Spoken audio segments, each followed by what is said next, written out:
नमस्कार दोस्तों, आप है अपने ही गुड लिविंग चैनल पे। और भाई अब चल रहा है नवंबर, बहुत बढ़िया मौसम चल रहा है।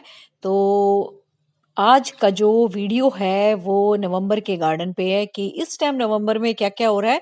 क्योंकि भाई अभी इतनी सर्दी हमारे यहाँ तो इतनी आई नहीं है।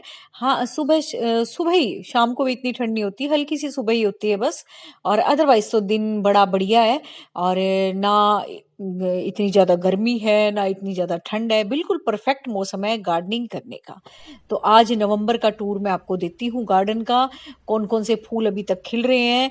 और काफ़ी गार्डन हेल्दी भी नज़र आ रहा है। और सर्दियों की भी जो मैंने सब्जियां वगैरह लगाई थी वो आपको दिखाई दी थी। और जो वो गमले बच गए थे उनमें ही मैंने कुछ कुछ लगा दिया था। तो ये है भाई नवंबर में खिले हुए कुछ फूल, जिनकी मैंने खूब कटाई छटाई भी कर दी थी।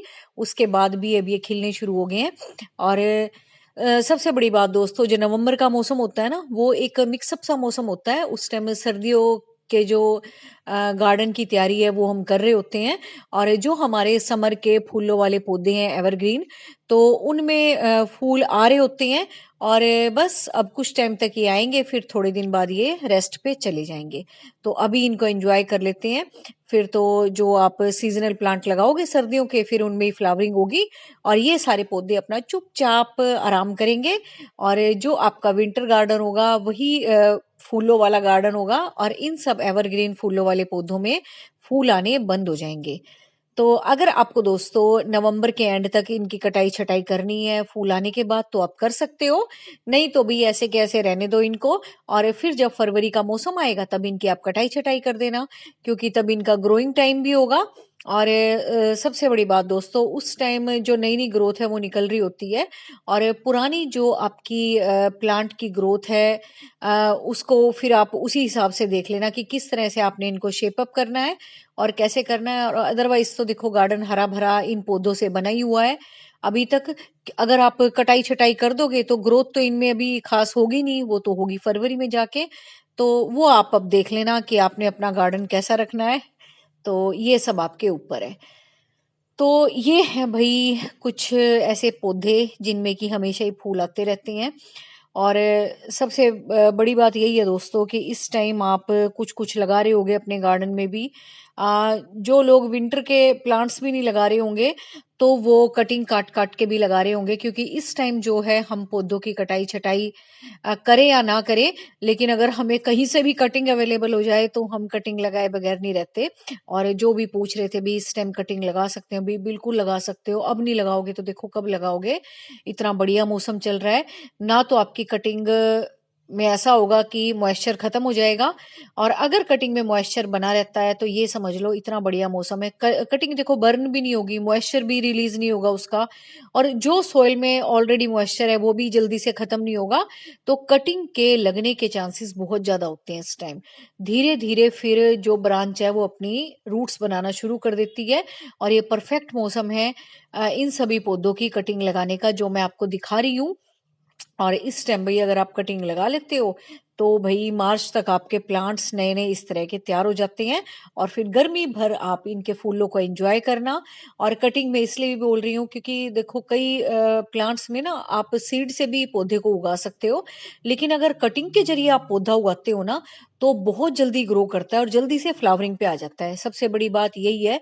और सीड के भाई खराब होने के चांसेस काफी ज्यादा होते हैं, बल्कि कटिंग के कम होते हैं। कटिंग मैच्योर होती है, बस उसका यही होता है कि रूट्स बन जाए और एक प्लांट तैयार हो जाए। लेकिन कुछ पौधे ऐसे हैं भाई जिनको कि आप बीज से बड़े आराम से इस टाइम उगा सकते हो। और इस टाइम उनके बीज भी आप लगा सकते हो, बीज से ही लगते हैं वो हैं आपके ये हर्बल प्लांट्स, जो कि हर घर में हैं भी, होने भी चाहिए। और किसी भी वजह से अगर आपके ये खराब हो गए हैं गर्मियों के कारण, तो ये बिल्कुल बढ़िया टाइम चल रहा है। क्योंकि बरसात में भी कई बार हम लगाते हैं ना इसके बीज, तो खराब हो जाते हैं या फिर उस पे वो अलसा लग जाता है। लेकिन इस टाइम अगर आप इन पौधों के बीज लगाते हो तो वो खराब भी नहीं होंगे। बहुत हेल्दी प्लांट तैयार होते हैं इस मौसम में। तो इसी तरीके से ये मरुए का पौधा होगा जिसको स्वीट बेसिल बोलते हैं, और इसी कैटेगरी में जितने भी आपके हर्बल प्लांट्स हैं उन सभी की सीडलिंग आप तैयार कर सकते हो। फिर वो आपकी मर्जी है, आप उनको अलग अलग डिवाइड कर दो। तो अगर आपके पास खुद भी नहीं है नए पौधे, तो चलते फिरते अगर आपको किसी की बाहर क्यारी में इधर उधर नजर आते हैं, तो इस तरह के अगर ब्राउन कलर के सीड्स आ रहे हैं ना उन पे, ये देखो ऐसे सीड आ रहे हैं ना, हरे वाले नहीं, जो ये ब्राउन से हो गए हैं, बिल्कुल ब्राउन हो गए हैं, रूखे रूखे से लगेंगे आपको, और इनके अंदर काले काले बीज हैं। तो इनसे भी आप पौधों को उगा सकते हो। ऐसे ही तुलसा जी पे आ रहे होंगे, ऐसे ही मरुए पे आ रहे होंगे, और भी बहुत सारे हर्बल प्लांट्स हैं जिन पे सीड्स बन गए होंगे। सदाबहार के पौधे हैं, इनके ऐसे वैसे पौधे हैं, जो मैं रेन लिली के भी आपको दिखाए थे, है ना, वो भी मैंने बाहर कहीं झड़े हुए थे तो वो उठाए थे। और अपने सुबह सैर कर रही थी मैं, फिर मैंने अपनी चुन्नी के पल्ले में बांध लिए थे ताकि गिर ना जाएं। तो इस तरीके से भई आप पौधों को अगर उगाने के शौकीन है तो आपका ध्यान इन चीजों पे रहता ही है। और मेरे पास वैसे येलो रेन लिली थी नहीं, व्हाइट वाली है, तो मुझे पता था उसमें फूल आते हैं तो येलो ही आते हैं। तो बस वो बाहर से जड़े हुए थे, मैंने उठा लिए। तो इस तरह का आपको देखो ध्यान रखना पड़ेगा। और ये छोटी छोटी बातें मैं इसलिए बताती हूँ क्योंकि ताकि आप ना बड़े कॉन्शियस होके चलो कहीं भी चल रहे हो तो। और इस तरीके से भाई देखो, ये बीज झड़ के गिर के खराब ही होंगे, है ना, सफाई में ही जाएंगे, कहीं इधर उधर खराब ही होंगे। इससे अच्छा कि आप अपने घर में ग्रो करते हो तो आपके इतने सुंदर प्लांट तैयार भी हो जाते हैं, घर में ग्रीनरी भी बढ़ती है। और चाहे वो देखो इस तरह के हर्बल प्लांट हो या ना हो, तो ऑक्सीजन देने का तो देखो भाई माध्यम होता ही है। तो यही मैं कहती हूँ कि कभी भी ये सोच के पौधा मत लगाओ कि इसका क्या रिजल्ट होगा, हमने फल वाला लगाया तो फल कब आएगा, हमने ये लगाया तो वो कब आएगा। तो यही सोच के लगाया करो कि कैसा भी प्लांट तैयार होगा, आपके घर में ऑक्सीजन बढ़ेगी, आपकी आंखों को ठंडक मिलेगी, आपके घर में ग्रीनरी फैलेगी। और जिसको ज्यादा ही इन चीजों को उगाने का शौक है, छोटे छोटे कंटेनर्स में, तो भी आजकल तो नर्सरी में दुनिया भर के ग्राफ्टेड प्लांट, हाइब्रिड प्लांट, हर तरह के आए हुए हैं। तो वो आप फिर लाके लगा सकते हो। लेकिन अगर आप घर में बीजों से पौधे लगा रहे हो, फलों के लगा रहे हो या किसी भी तरह के लगा रहे हो, तो बस यही सोच के लगाया करो कि मेरे पास एक प्लांट इसका तैयार होगा, और जो रिजल्ट होगा वो तो होगा ही होगा।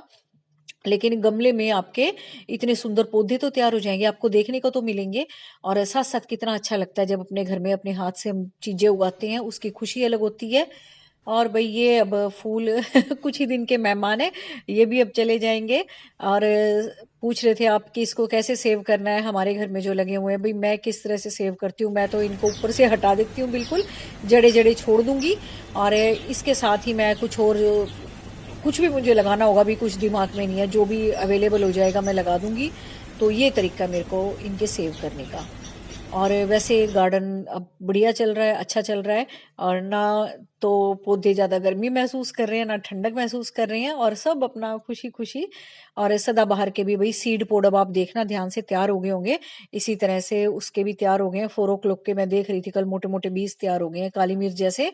और इस तरह के भाई सुकुलेंट्स भी आप बड़े आराम से लगा सकते हो।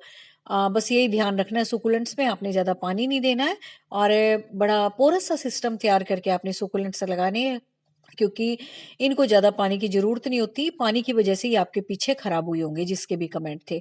और इस टाइम भैया आप कोलियस की कटिंग लगा सकते हो, सिंगोनियम की लगा सकते हो, रोयो के प्लांट्स लगा सकते हो। कैलन कोई तो लगाना ही लगाना है क्योंकि उसमें विंटर में फूल आएंगे। और वैसे भी दोस्तों